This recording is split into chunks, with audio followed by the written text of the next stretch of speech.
سورہ توبہ کا 10واں رکوع اور 10ویں پارے کا 16واں رکوع. یا ایھا النبی، اے نبی. اعلیٰ حضرت امام اہل سنت اکثر مقام پر النبی کا ترجمہ کرتے ہیں اے غیب کی خبریں دینے والے، کیونکہ لفظ نبی ہے وہ عربی ہے، اور نبی کا ترجمہ نبی کیا جائے تو عربی کا لفظ عربی میں کہہ دیا. تو نبی کے جو لغوی معنی ہے اور اصطلاحی معنی ہے، تو اصطلاحی معنی ہے غیب کی خبر دینے والا، کیونکہ انبیاء پر وحی نازل ہوتی ہے اور وہی غیب ہے، اور وہ غیب کی خبریں اپنی امت کو دیتے ہیں. یا ایھا النبی، اے نبی. جاہد الکفار والمنافقین، اب جہاد کیجئے کافروں سے اور منافقوں سے. واغلظ علیہم، اور ان پر سختی کیجئے. واغلظ علیہم، ان پر سختی کیجئے. یہ لفظ ذرا غور طلب ہے. ان پر سختی کیجئے. نرمی جہاں پر ضروری ہو وہاں اچھی لگتی ہے. حضور سے بڑھ کر ہے کوئی نرم؟ تو قرآن حضور کو حکم دے رہا ہے، اللہ حضور کو حکم دے رہا ہے ان پر سختی کیجئے. تو جہاں پر سختی کی ضرورت ہو وہاں پر نرمی کرنا یہ حسن اخلاق نہیں ہے. حسن اخلاق کہتے ہیں جہاں سختی کی ضرورت ہے وہاں سختی کی جائے، اور جہاں نرمی کی ضرورت ہے وہاں نرمی کی جائے. آپ کا بچہ اسکول نہ جائے اور روز کہے مجھے اسکول نہیں جانا، تو آپ اس پر نرمی کیجئے. ہاں بیٹا چھٹی کر لو، بیٹھ جاؤ گھر پہ سو جاؤ. تو اس پر وہاں اس موقع پر نرمی کرنا کیا ہے بتائیے؟ وہ غلط ہے. وَاغْلُظْ عَلَيْهِمْ، ان پر سختی کیجئے. وَمَأْوَاهُمْ جَهَنَّمْ، اور ان کا ٹھکانہ جہنم ہے. وَبِئْسَ الْمَصِيرُ، اور کیا ہی بری بات، کیا ہی بری جگہ ہے یہ پلٹنے کی. جہنم بہت بری جگہ ہے، اللہ تعالیٰ اس سے محفوظ فرمائے. منافقین حضور کی شان میں گستاخیاں کیا کرتے، اور وہ جو گستاخی کرتے وہ اسی طرح کی گستاخیاں ہوتی ہیں. مثلا وہ کہتے ہیں کہ حضور نے یہ خبر دی ہے، حضور کو کیسے پتہ چل سکتا ہے، حضور کیسے خبر دے سکتے ہیں، یہ کیسے ہو سکتا ہے. تو اس طرح کی جو باتیں وہ کرتے، اور اصل مقصد حضور کی محبت لوگوں کے دلوں سے نکالنا تھا. یحلفون باللہ ما قالوا، وہ اللہ کی قسمیں کھاتے ہیں کہ انہوں نے یہ بات نہیں کہی.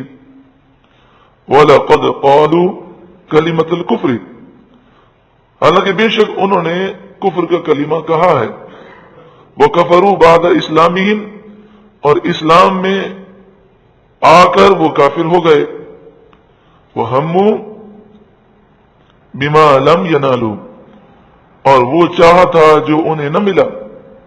وَمَا نَقَمُوا إِلَّا أَنْ أَغْنَاهُمُ اللَّهُ وَرَسُولُهُ مِنْ فَضْلِهِ، انہیں یہی بات بری لگی کہ اللہ اور اس کے رسول نے اپنے فضل سے مسلمانوں کو غنی کر دیا. بتائیے، غنی کرنے والا تو صرف اللہ ہے، دینے والا تو صرف اللہ ہے. لیکن قرآن نے اللہ کے ساتھ رسول کا ذکر بھی کیا. تو اگر اللہ کے ساتھ رسول کا ذکر شرک ہوتا تو قرآن کیوں کرتا؟ اغناہم اللہ ورسولہ من فضلہ، اللہ نے اپنے فضل سے اور رسول نے مسلمانوں کو غنی کر دیا. پھر وہی بات، دینے والا اللہ ہے اور تقسیم کرنے والے اس کے محبوب ہیں صلی اللہ علیہ وسلم. فَإِن يَتُوبُوا يَكُ خَيْرٌ لَهُمْ، تو اگر وہ توبہ کریں تو ان کے لیے بہتر ہے. وَإِن يَتَوَلَّوْا، اور اگر وہ منہ پھیر لیں، يُعَذِّبْهُمُ اللَّهُ عَذَابًا أَلِيمًا فِي الدُّنْيَا وَالْآخِرَةِ، تو اللہ انہیں دنیا اور آخرت میں دردناک عذاب دے گا. وَمَا لَهُمْ فِي الْأَرْضِ مِنْ وَلِيٍّ وَلَا نَصِيرٍ، اور ان کے لیے زمین میں نہ کوئی دوست ہوگا اور نہ کوئی مددگار ہوگا. ان اللہ کے عذاب سے انہیں کوئی بچا نہ سکے گا. ایک شخص حضور کے دربار میں آیا. بعض مفسرین نے لکھا کہ اس کا نام ثعلبہ تھا. تو وہ حضور کے دربار میں آیا. ثعلبہ ایک صحابی کا نام بھی ہے، یہ ذرا ذہن میں رکھیے گا. یہ دنیا کے اندر ایسا نہیں ہوتا کہ ایک نام ہو تو کسی اور کا نہ ہو. انس نام کے کتنے صحابی ہیں، اسی طرح عبداللہ نام کے کتنے صحابی ہیں، عبد الرحمن نام کے کتنے صحابی ہیں. تو ثعلبہ جو ہے ایک صحابی کا نام بھی ہے، لیکن یہاں پر وہ صحابی مراد نہیں ہے، بلکہ یہ ایک اور شخص ہے ثعلبہ. یہ حضور صلی اللہ علیہ وآلہ وسلم کے دربار میں آیا اور کہنے لگا کہ یا رسول اللہ، میرے لیے دعا کریں کہ اللہ میرے مال میں برکت دے. تو آپ نے فرمایا ثعلبہ تھوڑا مال کہ جس میں انسان شکر ادا کر سکے وہ اس زیادہ مال سے بہتر ہے کہ جس میں انسان شکر ادا نہ کر سکے. اس نے ضد کی تو آپ صلی اللہ علیہ وآلہ وسلم نے دعا فرما دی. یعنی حضور نے پہلے بتا دیا کہ تیرے لیے مال بہتر نہیں ہے. تو ہمیں ضد نہیں کرنی چاہیے بلکہ اللہ اور اس کے رسول کی رضا پر راضی رہنا چاہیے. کیونکہ بعض اوقات بعض چیزیں بعض لوگوں کے لیے مفید نہیں ہوتی. جس طرح بعض غذائیں ہر ایک کے لیے مفید نہیں ہیں. کمزور آدمی ہے تو آپ اسے مرغن غذائیں کھلائیں، لیکن جو دل کا مریض ہو اسے مرغن غذائیں کھلائیں گے تو اس کو تو اور نقصان ہوگا. تو مال ہر ایک کے لیے مفید نہیں ہے. تو آپ نے منع کیا. جب اس نے ضد کی تو آپ نے دعا کر دی. مال میں اضافہ شروع ہو گیا. اتنا مال بڑھا کہ مدینہ منورہ میں اس کی بکریوں کو رکھنے کے لیے جگہ باقی نہ رہی. تو یہ مدینہ منورہ سے باہر لے گیا. پہلے جماعت سے گیا، پھر جمعے سے گیا. پھر یہ حال ہوا کہ عقید جہاں صلی اللہ علیہ وآلہ وسلم نے جب زکوٰۃ کا حکم دیا اور یہ حکم ہوا کہ 40 بکریوں میں سے ایک بکری اللہ کی راہ میں پیش کرنی ہے، تو اس نے حضور کے قاصد کو یہ کہہ کر بھیج دیا کہ یہ تو جرمانہ ہے، میں تو نہیں دیتا. نعوذ باللہ من ذالک. اور یہ منافق بن گیا. پھر جب اس کی بدنامی ہوئی تو اس نے اپنے نفاق سے توبہ نہیں کی. دل کے اندر وہی نفاق تھا اور حضور کی بارگاہ میں آیا اور کہنے لگا میرا مال قبول کر لیجیے. تو حضور نے فرمایا اللہ نے قبول کرنے سے مجھے منع کر دیا.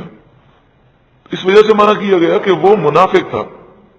اگر وہ دل سے توبہ کر لیتا تو توبہ کے دروازے کھلے، لیکن دل میں اس نے نفاق کو رکھ لیا اور سامنے سامنے وہ اپنی عزت کو بچانے کے لیے وہ مال لے کر آیا.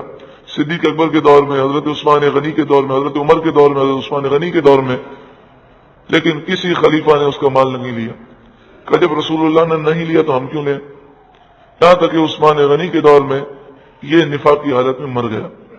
اللہ تعالیٰ ایسے مال سے سب کو محفوظ فرما. ہم نے دیکھا، آپ نے بھی دیکھا ہوگا، اچھے خاصے نمازی تھے، پرہیزگار تھے، مال آیا تو دین سے دور ہو گئے. اور ایسا بھی دیکھا کہ جب غریب تھے تو عاشق رسول تھے اور ڈیفینس میں بنگلہ لے لیا تو گستاخ رسول بن گئے. تو ایسے مال سے اللہ محفوظ فرما. وَمِنْهُمْ مَنْ عَاهَدَ اللَّهَ لَئِنْ آتَانَا مِنْ فَضْلِهِ.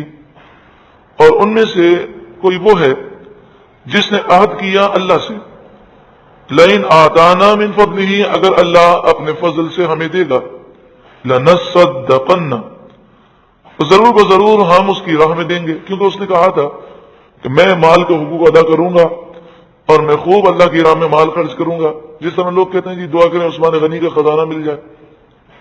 ہمیں دولت مل گئی تو ہم کچھ نہیں کریں گے، ہم تو اس دولت سے صرف غریبوں کی خدمت کریں گے، اسلام کی خدمت کریں گے.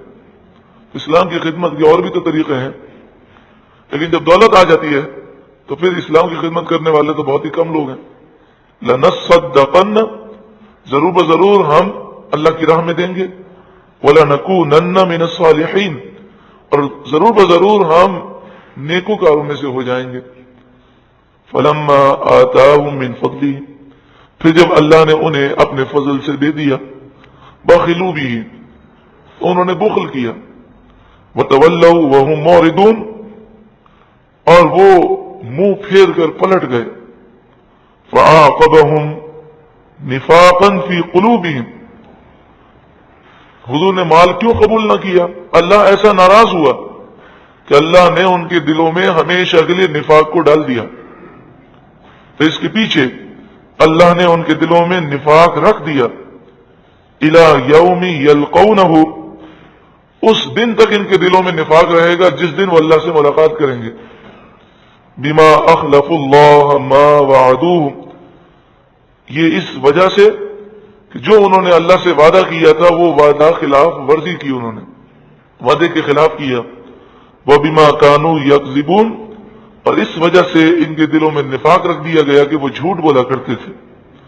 أَلَمْ يَعْلَمُوا، کیا انہوں نے نہ جانا، أَنَّ اللَّهَ يَعْلَمُ سِرَّهُمْ وَنَجْوَاهُمْ، بے شک اللہ ان کی چھپی باتوں کو بھی جانتا ہے اور ان کی سرگوشیوں کو بھی جانتا ہے. یعنی جو دل میں باتیں چھپی ہیں وہ بھی جانتا ہے، اور جو چھپ چھپ کر یہ لوگوں سے باتیں کرتے ہیں وہ بھی اللہ جانتا ہے۔ وَأَنَّ اللَّهَ عَلَّامُ الْغُيُوبِ، اور بے شک اللہ سب غیبوں کا بہت جاننے والا ہے۔ الَّذِينَ يَلْمِزُونَ، وہ لوگ یعنی منافقوں کی ایک اور حرکت کا ذکر ہے، یلمزون وہ عیب لگاتے ہیں، المتطوعین من المؤمنین فی الصدقات، ان مسلمانوں پر عیب لگاتے ہیں جو دل سے اللہ کی راہ میں صدقات وہ پیش کرتے ہیں۔ انسان جیسا خود ہوتا ہے دوسرے کو سمجھتا ہے، تو منافقین مال خرچ کرتے تھے صرف دکھانے کے لیے، اور ایک روپیہ بھی وہ اللہ کی رضا کے لیے خرچ نہیں کر سکتے تھے۔ تو جب صحابہ کرام نے حضور کے سامنے مال کا ڈھیر لگا دیا، حضرت عثمان غنی نے غزوہ تبوک کے موقع پر 10,000 مجاہدین کا سامان دیا، 10,000 سونے کی اشرفیاں دیں، آپ نے 900 اونٹ دیے اور 100 آپ نے گھوڑے پیش کیے، اسی طرح دیگر صحابہ کرام نے مال کا ڈھیر پیش کیا، تو یہ ان پر الزام لگانے لگے کہ یہ سب ریاکار ہیں، یہ سب دکھلاوا ہے، یعنی وہ چونکہ خود دکھلاوے کے بغیر خرچ نہیں کر سکتے تھے تو انہوں نے صحابہ کرام کو یہی سمجھا۔ والذین لا یجدون الا جہدہم، اور وہ کہ جو مال خرچ کرنا نہیں پاتے مگر اپنی محنت مزدوری سے، فیسخرون منہم، تو وہ ان کا مذاق اڑاتے ہیں۔ حضرت ابو عقیل انصاری کا ذکر ہے کہ حضرت ابو عقیل انصاری ایک باغ میں پوری رات مزدوری کرتے رہے، اور جو آپ کو کھجوریں ملیں، ایک سا جو ہے اس میں سے یعنی 2 سا آپ کو کھجوریں ملیں، تو 1 سا جو کھجوریں تھیں وہ حضور کی بارگاہ میں لے کر آئے۔ اب جب وہاں مال کا ڈھیر لگا ہوا تھا، اب سوچے نا کہ 45 کلو تقریباً سونا حضرت عثمان غنی نے پیش کیا، 10,000 مجاہدین کا سامان، تو مال کا ڈھیر لگا ہوا تھا، اس میں 4 کلو کھجور بالکل معمولی لگتی ہیں، تو منافقین دیکھ کر ہنسنے لگے اور کہنے لگے لو یہ لے کر آیا ہے، اسے کیا ہونا ہے، 4 کلو کھجور کس کام کی آئیں گے؟ لیکن نبی اکرم صلی اللہ علیہ وآلہ وسلم تو اللہ کی عطا سے لوگوں کی نیتوں کو جانتے ہیں، تو آپ جانتے ہیں کہ وہ اپنا کل مال میں سے آدھا مال لے کر آئے، اور ساری رات انہوں نے مزدوری صرف اس کے لیے کی ہے۔ تو آپ نے فرمایا یہ کھجوریں اتنی بابرکت ہیں کہ تھوڑی تھوڑی کھجوریں ہر آپ جو ہے ڈھیر پر ڈالتے جائیں تاکہ تمام ڈھیروں میں برکت ہو جائے۔ سخیر اللہ منہم، اللہ ان کی ہنسی کی سزا دے گا، وَلَهُمْ عَذَابٌ أَلِيمٌ، اور ان کے لیے دردناک عذاب ہے۔ جب صدیق اکبر کے والد نے گستاخی کی تھی اور اس وقت وہ کافر تھے، تو رسول اللہ نے صدیق اکبر سے یہ فرمایا تھا کہ آپ نے تھپڑ کیوں مارا، آئندہ اگر یہ گستاخی کرے تو آپ اس کو تھپڑ مت مارنا۔